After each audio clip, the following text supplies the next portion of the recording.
Here we go. Husband Material is live. This is the first live video podcast recording. Today's episode is titled The Exact Path to Freedom from Porn. Ultimately, it's not a magic pill. There is no quick and easy solution. 2 years ago, a prominent Christian leader came to me and he said, "Drew, what's the magic pill for freedom from porn?" And I thought, really? I thought you were supposed to be an expert.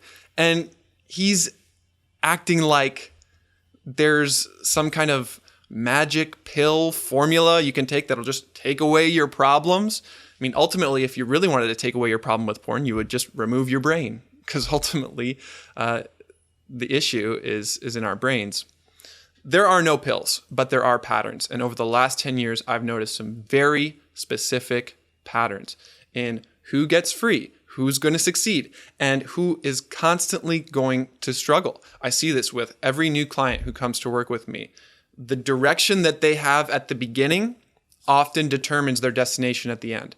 And this is true of any journey. If you set out on a long journey and your compass is just 2 degrees off, in 2 weeks, that will put you 50 miles out of the way of where you want to go. So that's why today I'm giving you the exact direction you need. Because without direction, ultimately in the end, you'll be working so hard and feeling like you're getting nowhere. And some of you have been trying to quit porn for years. You've been fighting this battle against your sexual urges and feeling like in the end, with each relapse, that you always go back to the beginning. So today, you will get some direction. What does it take to travel the exact path to freedom from porn? The first part of this path is to get really, really clear on your passion. To be motivated by passion, not pressure. Sometimes guys think, I need to be free from porn because God says this is the right thing to do. Or because I don't want to hurt my wife. Or because she's putting pressure on me to change. And ultimately, that kind of stress is the exact problem that we are using porn to cope with. So if your motivation for finding freedom is adding stress to you, then you're set up for being doomed right at the outset. And I hear this when guys come in and they say, well, I'm not really sure if I want to be free. Then you're not ready. It doesn't matter how much help you get. In your heart, you don't have the passion yet. And the passion needs to be personal. And sometimes people think, well, if I just want porn for myself, isn't that selfish? If it's for any other reason, ultimately, than something that you actually want, then you're not going to take ownership. It'll be something you feel like you have to do. It'll be a chore rather than, hey, I get to go on this journey. I get to do this. And you won't be willing to continue when it's hard. So here's how you get that passion. Here's how you get really, really clear on why you want to be free from porn. You need to visualize it. You need to have a precise vision for what you want your life to look like. And so when I have a new individual client or when I'm starting a new group, I will ask people to literally get out your art supplies and draw me a picture of what your porn-free life will look like. 1 year from now, 5 years from now. Visualize it. Imagine it. It needs to be as specific as possible and as ambitious as possible. The guys who really want it have the first part of what it takes to be free. Passion alone is not going to do it. And some of you, you've been passionate. You have been adamant about freedom from porn, and yet something has been missing. So there's actually a second part of the path to freedom. You not only need passion, you got to have the right people. You can't do this alone. Some have said that sexual addiction is an intimacy disorder, and we were wounded in relationship, so we need to be healed in relationship. You can't do this on your own because healing requires a restoration of the relationships that have been broken with God, with other people, with yourself, with your calling. And so it takes specific people. What kind of people do you need? There are 3 types. Number 1 is you got to have an ally, somebody who is right there with you, somebody who you are not paying to like you and to accept you. I love doing coaching. Ultimately, though, people are paying me to be there, to support them. And so it's not the same. It's also not the same because I'm not in the thick of the battle. It's not a battle for me anymore.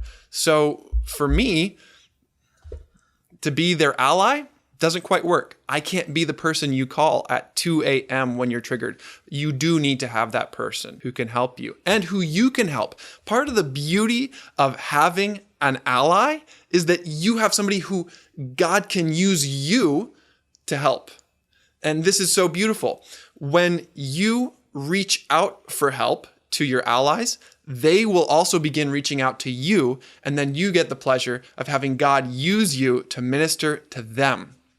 And that is an unbelievable experience. You can only have that if you have an ally. I love it when your allies are not only people who you talk about sexual stuff with, but who you can talk about anything with. And let's be real, if you can talk about sexual fantasies and urges and sin with people, you can talk about anything. And certainly I hope that in this Husband Material private Facebook group, you can find some allies, some other Christian men with the same passion as you. Once you find that passion, you need to find people who share that passion. And once you find an ally, there are actually 2 more types of people you need. The second type of person you need is a guide, somebody who's in relationship with you, who's further ahead on the journey. And this is why a lot of groups fail, because it's a bunch of allies who don't have direction. They don't have a guide. They don't have anybody who's saying, come on, guys, we're going to go this way. You got to have somebody who is a mentor for you, somebody who is discipling you, somebody who's supporting you and guiding you in a relational capacity. This could be somebody from your church. This could be somebody from your school. This could be even a family member. Usually, guides are hard to find. It's a lot easier to find an ally than to find a guide. I'm a guide. That's what I do for my job. That's what Husband Material Ministries is about, is giving you support, guidance. And in our Husband Material community in this Facebook group, we're helping you find allies. When you have an ally and you have a guide, the last piece of the puzzle, the last type of person you need is an expert. And there are so many experts. I don't know if you can see my books over there. The amount of expertise that has become available to us in the last 10 years is truly stunning to me. When I first got into a group and got my first allies and got my first guides, we didn't really have very much expert material to work with. We had this curriculum called Lust-Free Living where you would share your lustimony. It was really lame. There was also a book called Every Man's Battle or Every Young Man's Battle. Very shallow, very surface level. And since then, when I really started to go deep into understanding the research, the history, the sexual addiction treatment that's out there, I found so many experts. Patrick Carnes, Mark Lacer, Marnie Free, more recently, guys like Jay Stringer, guys, some of the experts are in this group. We got guys like Scott Cohn, Sean Bonato, Sathia Sam, Trevor Windsor, Nick Stumbo from Pure Desire. Dr. Ted Roberts is an expert a lot of people are turning to. Guys, you got to find your experts. For me, one of them was Dr. William Struthers. For the ladies out there, you might be listening to Dr. Julie Slattery. There is a whole world of amazing, world-class, Christ-centered therapists who have made their breakthroughs and insights available for free. So why are you not tapping into them? Start reading. Read Surfing for God by Michael John Cusick. Read Breaking Free by Russell Willingham. Read my book, Redeemed Sexuality. Personally, my favorite expert who is a guide for me, he's a mentor for me, is Jay Stringer. His book, Unwanted, is incredible. If you have not been through that book, read it. Please read it. In the last 10 years, so many amazing advancements have been made so that you can get awesome expertise in sexual freedom and healing for a low price by getting some of these books. I also recommend the Unwanted Workbook. The book Unwanted is great. You can read the book. What you really need to do is read your life through the lens of that book. So Unwanted is great. The Unwanted Workbook is a resource I've contributed to with Jay Stringer. In summary, people, you got to have allies. You got to have a guide. You got to have an expert. And maybe your guides and your experts can be the same people. I'm certainly becoming an expert. And in putting out these videos and podcasts, I'm growing in my expertise and doing more research. Right now I'm learning from the expert Dan Allender from the Allender Center in the Seattle School, learning about sexual abuse, learning about betrayal, powerlessness, and the ways that Satan has come against so many of us in our sexuality. So I'm always learning. You need to be reading something, my friend. You need to be meeting with an ally, and you need to have a guide who's leading you. Let me summarize what I've said so far. So you got to have a passion, not just pressure to heal. A lot of people are feeling pressure to heal because I'm a pastor and I have to be free, because I'm a husband and I have to be free, because I'm a Christian and I have to be free. No. Figure out what it is you're really dreaming about. That's your passion. Then you got to have people, and the alternative to having true people who are supporting and guiding you is having the police. I like to call it the porn police. And when you say, oh yeah, I have an accountability partner, and we check up on each other and we tell each other about our sins, that is not the kind of people I'm talking about. That is the police force. When you have accountability software, which is essentially a tattletale on you, when you have a screen filter, which is essentially a fence that anybody can get around, you're just imprisoning your desires and hiring some police. No, get the police out of your life and get the people who are going to support, guide, educate you, lead you to freedom. And then the last thing is, it's part 3 of the path to freedom from porn, what I call the porn-free path. And that is a program. A program, not a playground. What do I mean by that? Most people who want freedom from porn, they'll buy the book, they'll buy the workbook, and then they'll tinker with the tools, tinker with the toys, and maybe do a chapter here, do an exercise there. They're not training, they're just tinkering. You got to get into a training program. If you want to achieve any kind of dream in your life, whether it's related to sexuality, whether it's related to your career, whether it's related to your physical health or something, you got to have a step-by-step program that will lead you to freedom.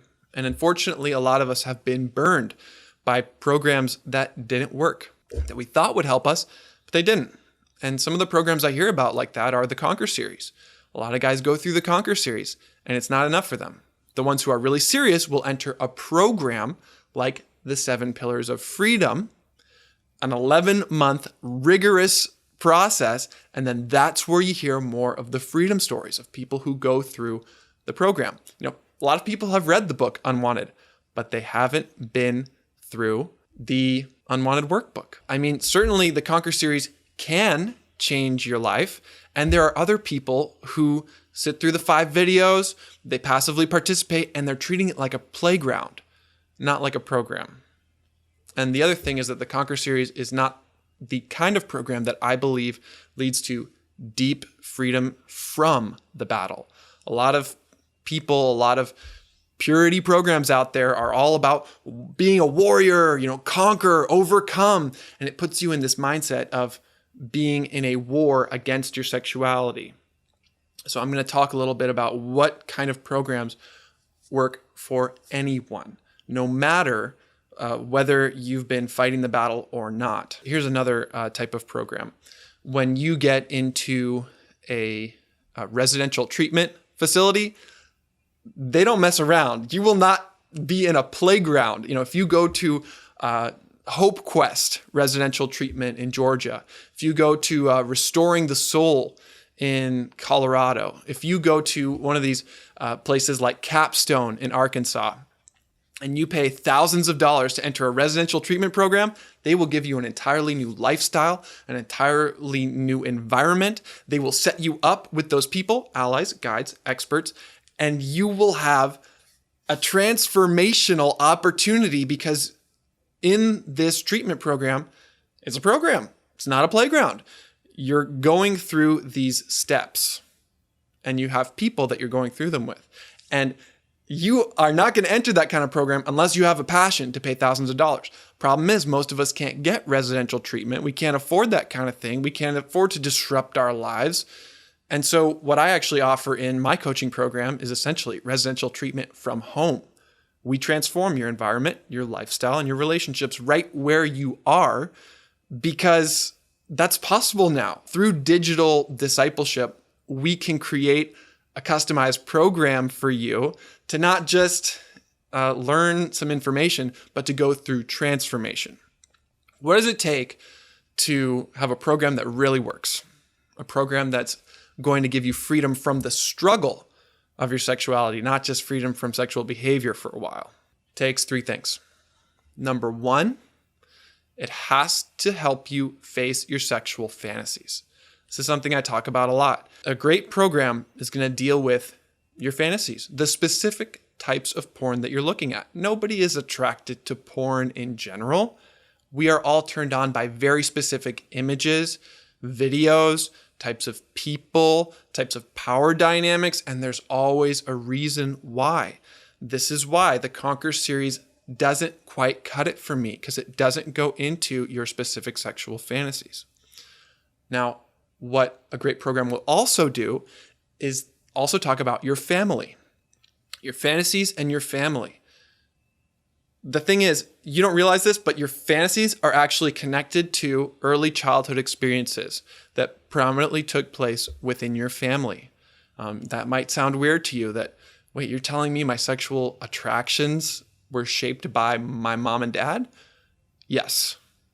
As weird as that sounds, your problem with porn is not just a result of growing up in the age of the internet. It is the result of your very specific childhood experiences. With some of my clients, I have a list of the different experiences they've had that have shaped their sexual fantasies.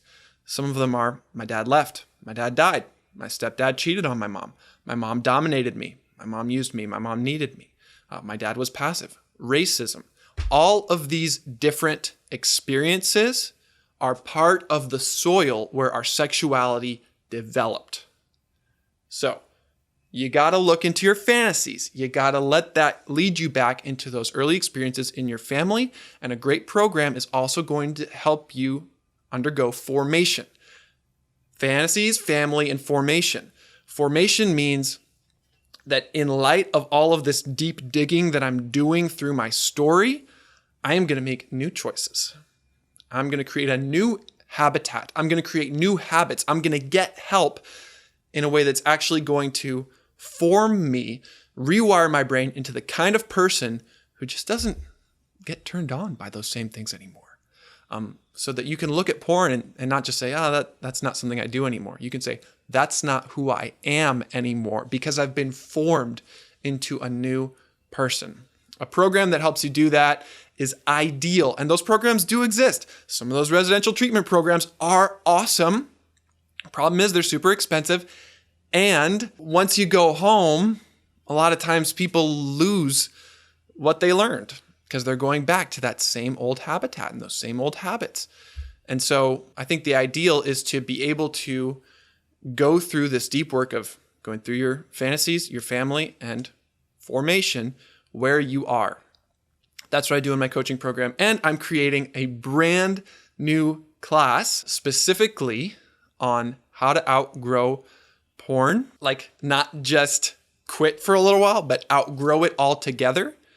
And I will be sharing a little bit more about that at the end of the episode. You can go to outgrowporn.com to sign up for this free class, and it is going to be incredible. This is going to be a place where I walk you through the exact process that I use with my clients. I'm going to give you as much as I can in one sitting of the work that we do over weeks, months, sometimes years, depending on what kind of passion he has, what kind of people he has.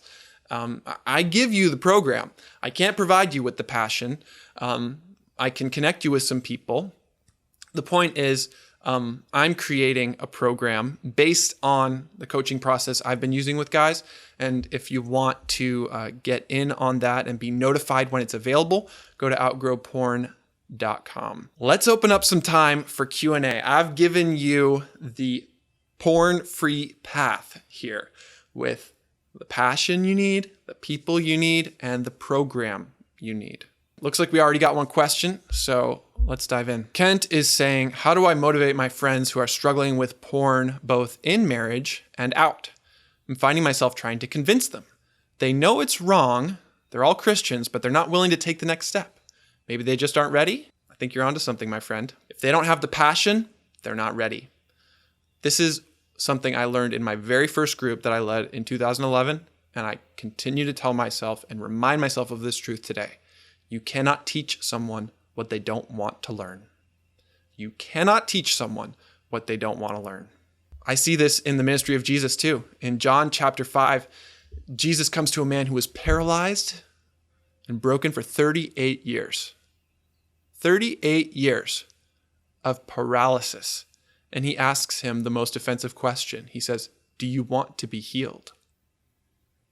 It's that same question that he asks to us. If you've been struggling with porn for 8 years or 38 years, he asks the same question to us. Do you want to be healed? And until they can answer, yes, I want to be healed, I'm willing to do whatever it takes to receive your presence and power, Jesus, in my sexuality, no matter how uncomfortable it is, no matter how expensive it is. Yes, I'm ready. Then there's nothing you can do, my friend. They oftentimes need to experience the misery of sexual brokenness at a greater level before they can be open to the ministry that will bring healing. Sela says, how does one find an ally? My friends are great. You find an ally by getting vulnerable, sharing your story, and inviting somebody to be your ally. Setting very clear expectations about what that relationship involves. I have a worksheet for this on my book, Redeemed Sexuality.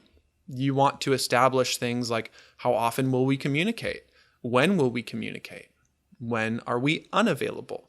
You want to find somebody who is at a similar stage on the journey to you. So if you are struggling with pornography every 2 days and they're struggling like every 2 months, maybe that's not the best companion for you. You want somebody who's in a similar place.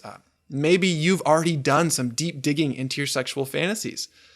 Find somebody who's a little bit more self-aware. Maybe you are completely new to this. Find somebody who's completely new to this. And then you really treat it just like you would treat getting to know another person. Luke says, should an ally be of the same sex?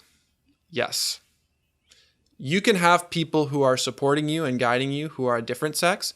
You don't want to call somebody of the opposite sex when you're sexually triggered at 2 a.m. Not a good idea. But you need to have somebody who you can call at 2 a.m.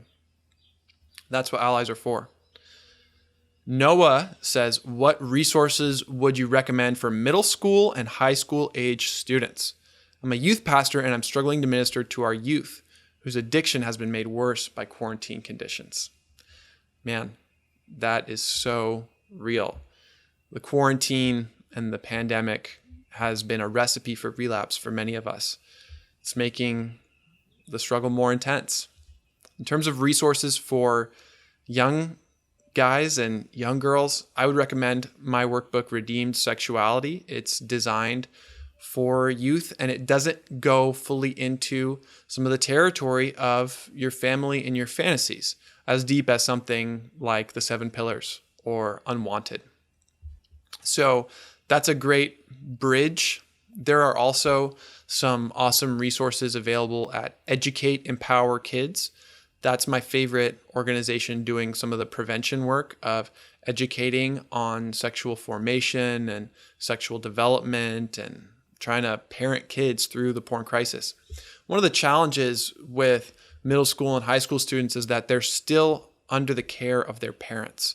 And their parents may or may not be comfortable with a youth pastor or a youth leader addressing these topics. So usually the youngest that I will ever work with somebody or help somebody is once they're out of their parents' house. And remember, so much of this comes from your family experiences. So if you are still living with your parents, whether you're a kid or an adult, that is going to make it so hard to separate from the sexual patterns that developed when you were a little kid. So when I work with a guy who's still living with his parents, usually he has to move out before he sees significant success. Sela says, guys don't generally talk about their issues. It's hard to find a man to be vulnerable with. Amen. That's why the husband material community exists. Go to husbandmaterial.com. Go to husbandmaterialmen.com. Invite your friends to join this group because this is a place where men are getting vulnerable. This is a place where we are choosing to open up, not just about our sexual behavior, but actually about our very stories, the specific sexual struggles that we have.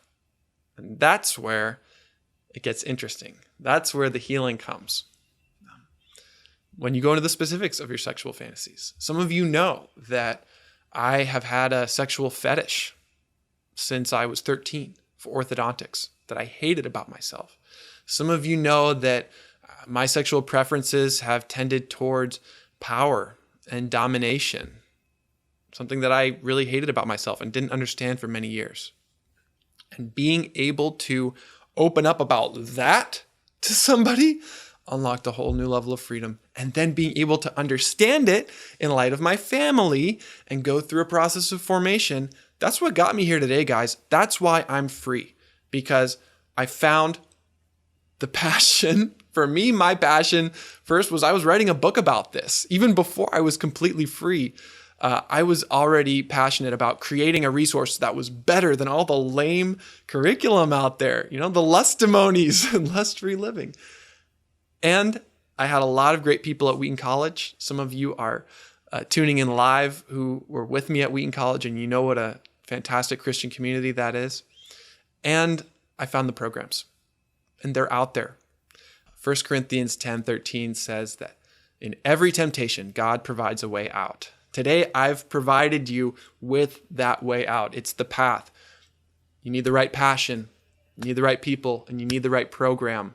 When you have all three of those things in place, you set yourself up for unimaginable success, where you can get free, not just from your sexual sin and your sexual behavior, you can get free from the stress and the struggle and move on and become the man you were created to be. So thank you so much for tuning into this live episode. If you want to be in attendance on future live episodes, go to husbandmaterialmen.com and join our private group. Thank you so much. And always remember, you are God's beloved son. In you, he is well pleased.